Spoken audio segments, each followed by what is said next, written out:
Hello, and though I said that we would not do an additional prime time before the end of the summer, well, I will immediately contradict myself with some hard news that I wanted to share with you, because in our little watchmaking world, this info will shake a few things or two. Summer historically marks a real slowdown of the industry. Many factories and ateliers simultaneously are closing down, so they won't operationally impact one another by doing so. So these last few days can be compared to the last episode of your favorite TV series, and bada boom!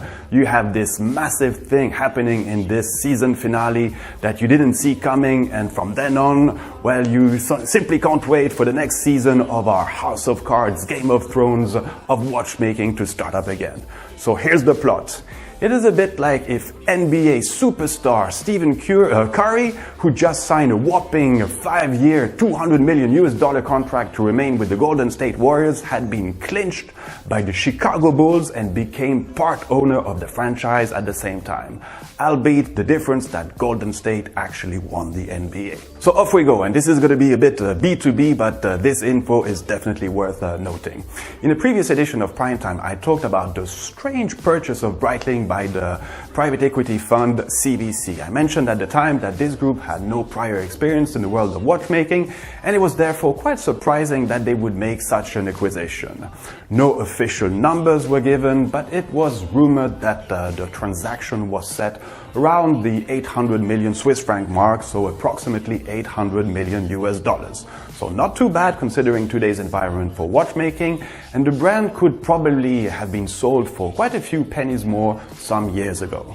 The main reason why this sale happened is that the Breitling was a family-owned business, and despite one member of this family being at the helm of the company, Mr. Teddy Schneider, his two other sisters were not too keen in maintaining their participation and preferred to cash in with the sale of their shares, a brand which was originally purchased in the early 70s by the father of these three children. When the transaction occurred, one of the only public information we got was that Mr. Schneider used some of the money of the sale to buy back 20% of the company, the remaining parts being apparently in the hands of CVC. This investment fund is definitely not driven by charity. For instance, they are the ones that possessed Formula One before selling it quite recently for quite a hefty profit to the American Liberty Media Company. And even a money-driven guy like Bernie Ecclestone, the ex-Formula One Supremo, said that he did what had to be done to satisfy the high financial demands of CVC by imposing, for instance, exorbitant Grand Prix hosting fees,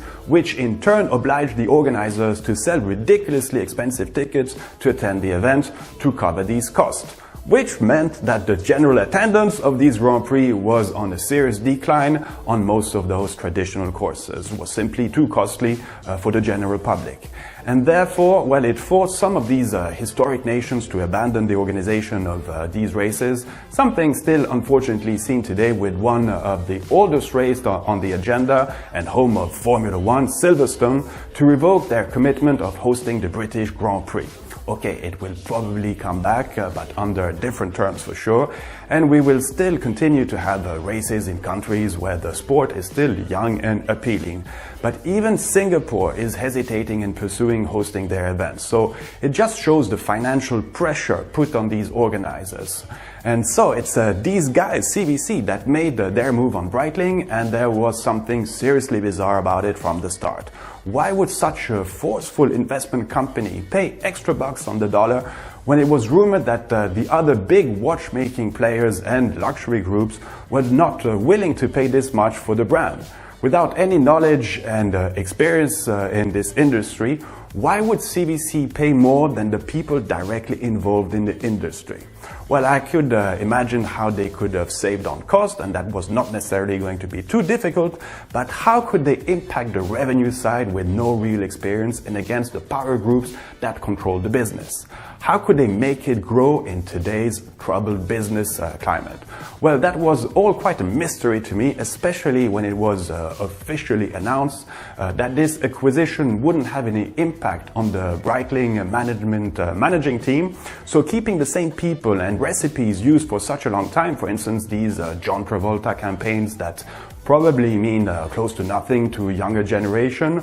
Or remember David Beckham, you know, the one we talked about quite recently regarding being the new face of Tudor now. Well, it would be these same people that would now be able to triple or quadruple the business. Well, you see what I mean. Okay, and to put things in perspective, this acquisition represents only 1% of the total assets of this investment fund, but nevertheless, there was something a bit odd, and my feeling was that they bought it because they already knew to whom they were going to sell it. Like a front cover, basically, for somebody that didn't want to appear yet. But now the story is gently unfolding. But before this, and just to be clear, please don't get me wrong, I think Breitling is a rather beautiful brand with super iconic products, a real legitimacy and history, the Navitimer being of course a perfect example of this. On the technical side, and following Swatch Group's decision a few years ago to drastically reduce the delivery of some of its movements and components to competing brands, something that triggered the arms race in watchmaking and resulting in some very costly investments made by many brands in their internal and often unnecessary production capabilities.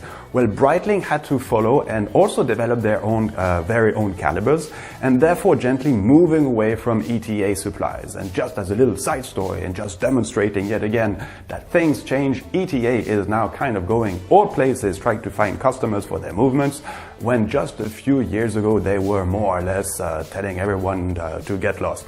A strategy that was all fine when the business was booming and was viable only if it remained like this. But who couldn't have thought that one day things might and will change? At the time, Swatch Group believed that they would keep their astounding and very respectful industrial capabilities mainly for themselves and priorly supply their many own watch brands. Well, but now, it's back to reality, and we recently heard, for instance, that the Swatch Group would supply Richemont well after 2020, and therefore contradicting this initial strategy.